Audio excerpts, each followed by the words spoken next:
এই তো, এটা তো আসল দলিল। জয় ঠাকুর, ঠাকুর।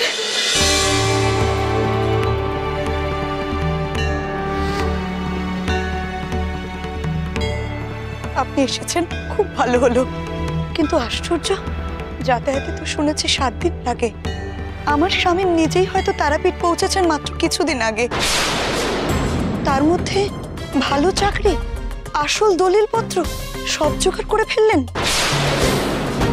আর আপনিও 7 দিনের পথ কাটিয়ে চলে এলেন। এটা তো অসম্ভব, অবাক কাণ্ড। ওসব না ভেবে আপনি দলিলপত্র দেখুন।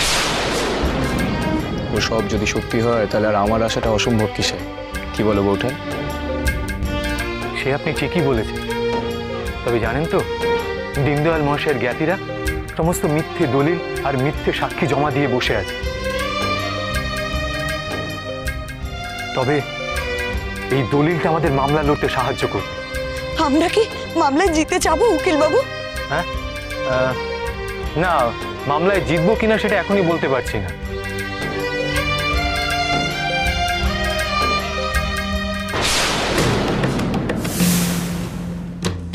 ওই দেখো মা, কাকামশাইরা আসছে।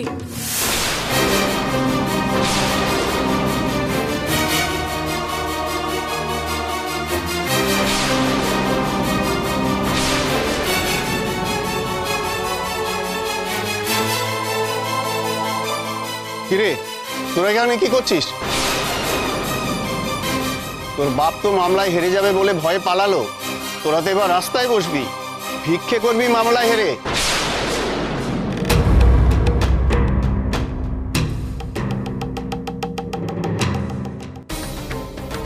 ও বাবা, এবার দেখছি একটা বড় লোক পাকড়াও করে নিয়েছিস। বুঝলেন বৌঠান, ইনি যেই হন আপনাদের বাঁচাতে পারবে না। চুপ করো তুমি।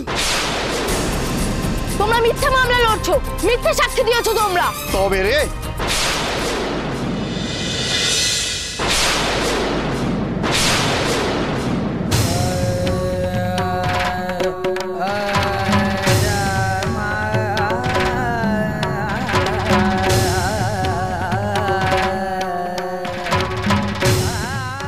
এই ছেলে ঠিক কথাই বলেছে।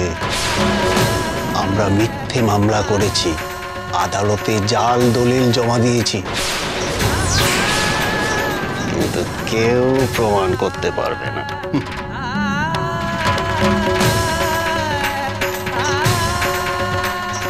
চলো।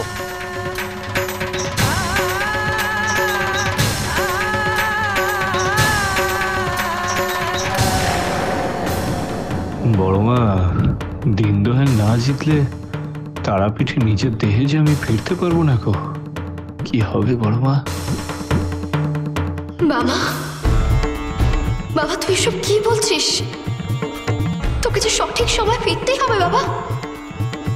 তুই যদি সঠিক সময় না ফিরিস তাহলে যে তোর শরীরের সাথে তোর আত্মার সম্পর্ক ছিন্ন হয়ে যাবে, তুই যে শেষ হয়ে যাবি বাবা। বাবা, বাবা, এ তুই আমাকে কি চিন্তায় ফেললি? দেবী, দেবী, আমাদেরও যে খুব চিন্তা হচ্ছে। কোনো রকম যদি অঘটন ঘটে তাহলে যে আপনি আপনার পুত্র বামাকে হারাবেন। দেবী, কিছু একটা উপায় বার করুন, না হলে এই জগতের মস্ত ক্ষতি হয়ে যাবে দেবী।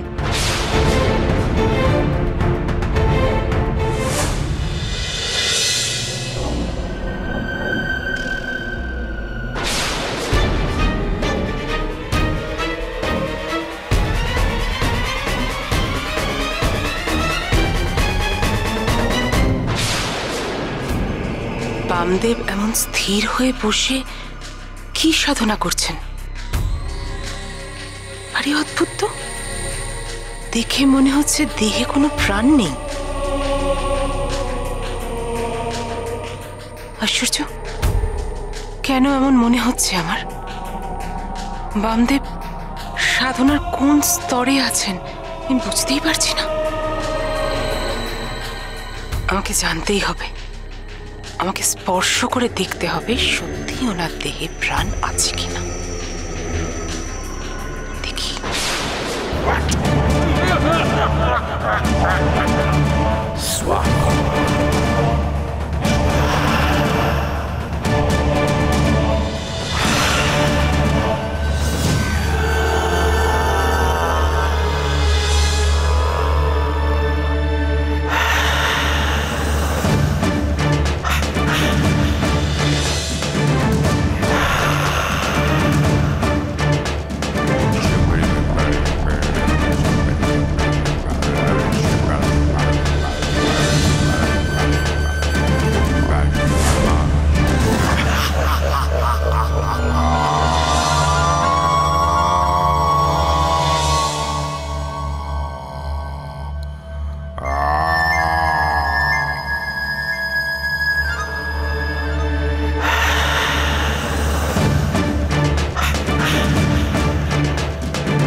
বাবা ঠাকুর, বেড়াতে কোথায় গেলে গো?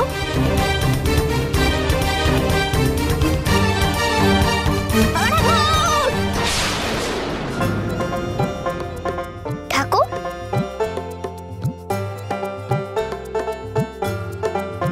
ও ঠাকুর, আমায় না নিয়েই বেড়াতে গেলে? কি গো, উত্তর দিচ্ছ না যে? ও, তুমি তো আবার যোগ সাধনায় বসেছো। তোমায় না ছুঁয়ে ভালোই করেছি। ঠাকুর, ঠাকুর তুমি তাড়াতাড়ি ফিরে এসে গো, তাড়াতাড়ি ফিরে এসো। বাবা ঠাকুর, বাবা ঠাকুর, বাবা ঠাকুর, বাবা ঠাকুর, বাবা ঠাকুর। কি বাবা ঠাকুর কোথায় চলে গেলেন? আমাকে এরকম বিপদের দিনে ফেলে রেখে বাবা ঠাকুর কোথায় চলে গেলেন? আমি যে একেবারে অথই জলে পড়ে গেলাম। বাবা ঠাকুর, বাবা ঠাকুর, তোমাকে খুঁজ। দয়াল মশাই, আপনি আপনি এখানে? কি হয়েছে আপনার? আপনি কাঁদছেন কেন? দেখো না, বাবা ঠাকুর আমাকে এই বিপদের দিনে ফেলে রেখে কোথায় চলে গেছে। দয়াল মশাই, আপনি বৃথা চিন্তা করছেন। বাবা ঠাকুর কারোর ক্ষতি করেন না, উনি কারোর ক্ষতি করতে পারেন না দীনদয়াল মশাই। আপনি নিশ্চিন্ত থাকুন, ভরসা রাখুন বাবা ঠাকুরের। আমিও ওনাকে খুঁজতে এখানে এলাম। উনি মন্দির থেকে বেরোলেন, কিন্তু এখানে এসে পৌঁছলেন না। তাহলে গেলেন কোথায়?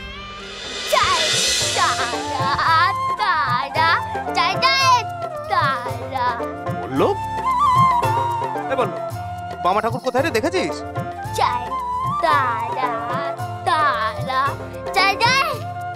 আচ্ছা ঠিক আছে, অনেক হয়েছে। বাবা ঠাকুরকে অনেক নকল করেছিস, এবার আমাকে বল বাবা ঠাকুর কোথায় গেছে?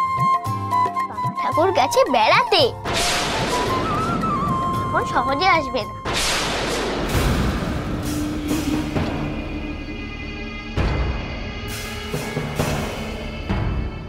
তুই ঠিক কি বলছো? কি বললো? আমাকে বিপদের মধ্যে ফেলে রেখে? দীনদয়াল মশাই, আপনি বল্লভের কথায় কিছু মনে করবেন না। ও কি বলতে কি বলেছে তার কোনো ঠিক আছে নাকি? এই বল্লভ, ঠিক করে বলতো বাবা ঠাকুর কোথায়? দীনদয়াল মশাই, দীনদয়াল মশাই, আপনি একটিবার মন্দিরে চলুন। সকাল থেকে তো একটি দানাও মুখে দেননি। একটিবার মায়ের প্রসাদ মুখে দিলে দেখবেন সব চিন্তা দূর হয়ে যায়। না না না না,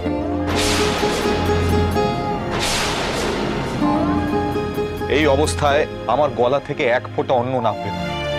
তাছাড়া আমি জানি না যে আমার পরিবার কি অবস্থায় আছে।